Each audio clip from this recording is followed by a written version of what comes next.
Hello friends, education मस्ती में आप सभी का स्वागत है। और आज हम लोग देखने जा रहे हैं क्लास 10th का मैथ, जो हमने भारतीय भवन बुक से लिया है। और चैप्टर है दो चर वाले रैखिक समीकरण युग्म का प्रश्नावली 2C का। आज हम लोग देखने जा रहे हैं क्वेश्चन नंबर फर्स्ट क्वेश्चन में क्या कहा जा रहा है, ये थोड़ा सा देखिए। कह रहा है कि ए की उम्र बी की उम्र की 4 गुनी है। एक मेरा यहां से हो गया। दूसरा कह रहा है कि 5 वर्ष पहले ए की उम्र बी की उम्र की 9 गुनी थी। तो कह रहा है कथनों के समीकरण को लिखिए। हमको तब वहां पे क्या करना है, कथन के समीकरण को हमको लिख देना है यहाँ पे, ठीक है। जिसके लिए हम लोग क्या करते हैं, यहाँ पे सीरियली यहाँ पे हम लोग पहले कुछ मान लेते हैं। क्या मानेंगे ये थोड़ा सा देखिए। यहाँ पर हम लोग ए का उम्र और बी का उम्र दोनों को हम लोग एक्स और वाई सीरियली मान लेते हैं। यहाँ पर हम लोग लिख लेते हैं, यहाँ पर हम लोग मान लेते हैं कि माना कि ए की उम्र बराबर एक्स वर्ष, ठीक है। और बी की उम्र को हम लोग मान लेते हैं वाई वर्ष। अब यहाँ पे देखिए लैंग्वेज वाले क्वेश्चन में क्या है, यहाँ पे कह रहा है कि ए की उम्र, यहां पर जो कह रहा है इस चीज को समझिए। यहाँ पे हम लोग लिखते हैं प्रश्न से क्या कह रहा है हमको कि ए की उम्र, यहां पर क्लियर कह रहा है कि ए की उम्र मतलब ए का उम्र मेरा क्या है, एक्स। फिर कह रहा है बी की उम्र, तो बी की उम्र क्या है मेरा, वाई है। फिर कह रहा है कि क्या है यहाँ पे 4 गुनी है, तो गुना का चिन्ह ये हुआ और ये 4 गुनी है, तो 4 से गुना कर दीजिए।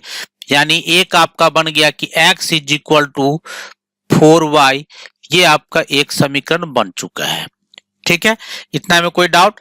सेकंड में क्या कह रहा है ये थोड़ा सा देखिए। अब दूसरा में यहां पे कह रहा है हमको कि 5 वर्ष पहले, अगर 5 वर्ष पहले अगर हम फिर से अगर इसकी बात करें, फिर 5 वर्ष पहले, तो ए अगर अभी x वर्ष है तो 5 वर्ष पहले ये कितना होगा, तो x माइनस 5 हो जाएगा, x माइनस 5 हो जाएगा। फिर कह रहा है तो 5 वर्ष पहले ए की हुई, तो 5 वर्ष पहले फिर बी का भी उम्र चाहिए, तो बी का उम्र क्या हो जाएगा मेरा, y माइनस 5। 5 साल पहले दोनों का हम लोग ले लिए। अब कह रहा है बी की उम्र की 9 गुनी थी। अब बी की, तो बी में आपको की लगा देना है। यहाँ पे अगर बी के लिए हम लोग 9 गुनी कर दे, तो 9 गुनी हम लोग यहाँ पे बी में कर दिए यहाँ पे, ठीक है। बी में हमको 9 गुना करना था, हम लोग यहाँ पे 9 से गुना कर दिए, यहाँ पे हमने इक्वल लगा दिया, ठीक है। अब हम लोग इसी को आगे बढ़ाते हैं, तो क्या हो जाएगा मेरा यहाँ पे, यानी फाइनली तो मेरा x minus 5 is equal to 9 into y minus 5। चूंकि हमको इस क्वेश्चन को सॉल्व नहीं करना था, यहाँ पे करता है कथनों के समीकरणों को लिखिए, तो हम लोग समीकरण को लिख दिए, ये मेरा आंसर हो जाएगा, ठीक है। चलिए फिर देखते हैं हम लोग नेक्स्ट क्वेश्चन को। नेक्स्ट क्वेश्चन क्या कर रहा है ये थोड़ा सा देखिए। नेक्स्ट क्वेश्चन में कह रहा है, क्वेश्चन नंबर 2 में कह रहा है, क्या कह रहा है यहाँ पे कि 2 अंकों की एक संख्या है। अब रही बात 2 अंकों की संख्या है, तो एक हम लोग उदाहरण के लिए ले लेते हैं। जैसे एक 52 एक संख्या लेते हैं। 52 में अगर आप गौर से देखिएगा यहाँ पर, तो ये जो आप यहाँ देख रहे हैं यहाँ पे 52, इसमें ये हो गया आपका दहाई अंक, ठीक है। और ये हो गया आपका इकाई अंक, ठीक है, इकाई अंक। अब दहाई को हम लोग 10 से गुना करते हैं, तो इसको हम लिख सकते हैं 5 गुना 10 या 10 गुना 5। और इकाई को हम लोग जोड़ते हैं, तब जाके हमको संख्या मिलता है। मेन इस क्वेश्चन का कंसेप्ट इतना ही बात में छुपा हुआ है, ठीक है। तो चलिए देखते हैं हम लोग इस चीज को पहले क्लियर समझते हैं। क्या हमको दिया हुआ है इस चीज को पहले अब लिख लेते हैं हम यहाँ पे। थोड़ा सा इसको हम साइड में रखते हैं। चलिए देखिए अब यहाँ पे क्या कह रहा है हमको, यहाँ पे कह रहा है कि 2 अंकों की एक संख्या, मतलब डिफिनेट है कि एक संख्या x होगा और दूसरा y होगा। 2 अंकों की संख्या में एक इकाई होगा और एक दहाई होगा। यहाँ पे ये भी क्लियर कर दिया है कि यदि पहली संख्या के इकाई अंक और दहाई अंक को क्रम से, यानी इकाई को आपको x मानना है, और देख रहे हैं यहाँ पे क्लियर का है कि इकाई को x मानना है और दहाई को y मानना है। तो हम लोग यहाँ पे मान लेते हैं कि माना कि इकाई अंक बराबर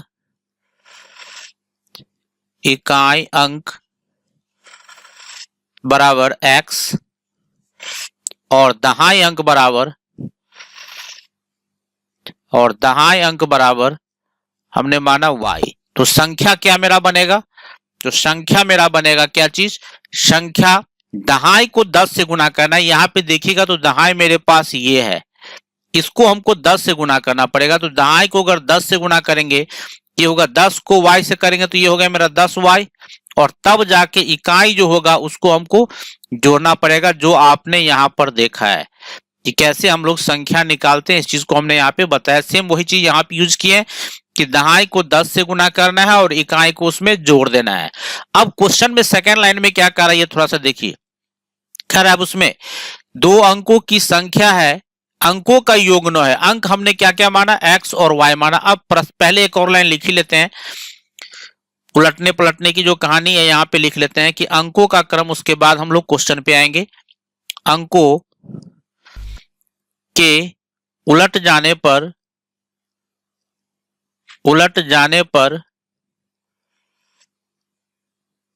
बनी संख्या, कौन संख्या बनेगी, बनी संख्या मेरा क्या हो जाएगा यहाँ पे। अगर हम अंकों को उलट दे यानी इकाई वाले, ये जो आप देख रहे हैं इकाई, ये हो जाए दहाई, और ये जो दहाई वाले देख रहे हैं ये हो जाए इकाई, तो यहां पर मेरा क्या होगा, यहां पर जो संख्या का हाल है ये मेरा उलट जाएगा। यानी x की जगह मेरा y हो जाएगा और y की जगह पर x हो जाएगा। तब मेरा यहाँ पे बन जाएगा 10x प्लस y हो जाएगा। ठीक है, अब क्वेश्चन पे आते हैं हम लोग। जो क्वेश्चन में कह रहा था हम लोग समीकरण निकालना अब शुरू करते हैं। तो प्रश्न से क्या कह रहा है यहाँ पे कि 2 अंकों की संख्या है, अंकों का योग 9 है। अंक हमने एक x माना है और y माना है, दोनों का जोड़ 9 है। x 9 है नहीं 6 है। ये हम लोग समीकरण 1 मेरा तैयार है, हो चुका है। अब कह रहा है अंकों के उलट जाने से जो नई संख्या बनती है। अंकों के उलट जाने से संख्या मेरा क्या बनता है यहाँ पे, यहाँ पर जो मेरा संख्या बन रहा था अंकों के उलट जाने से 10x प्लस y, यहाँ पे हम लोग लिखते हैं। फिर दूसरा मेरा बनता है कि 10x प्लस y, ये जो आप देख रहे हैं उलट जाने से जो बनी संख्या बन रही थी यही मेरा बनना था 10x प्लस y। तो वही कह रहा है कि अंकों के उलट जाने से जो नई संख्या बनती है वह पहली संख्या की, पहली वाली संख्या कहाँ है मेरा, पहली वाली संख्या मेरा यहाँ है 10y प्लस x। तो यहाँ पे लिखते हैं हम लोग 10y प्लस x। हो गया, तो कितना गुना है, तो यहाँ पे क्लियर किया कि 7/4 गुनी है। यहाँ पे हम लोग यहाँ पे 7/4 से इसको मल्टीप्लाई करते हैं 7/4। ठीक है, अब हम लोग क्या करेंगे, यही मेरा आंसर हो जाएगा। चूंकि हमको इसको सॉल्व नहीं करना था, यहाँ पे हमको समीकरण के रूप में ही व्यक्त करना था, ये मेरा इसका आंसर हो जाएगा। ठीक है, कोई प्रॉब्लम हो तो जरूर कमेंट कर दीजिएगा। फिर मिलते हैं हम आपसे नेक्स्ट वीडियो में। धन्यवाद।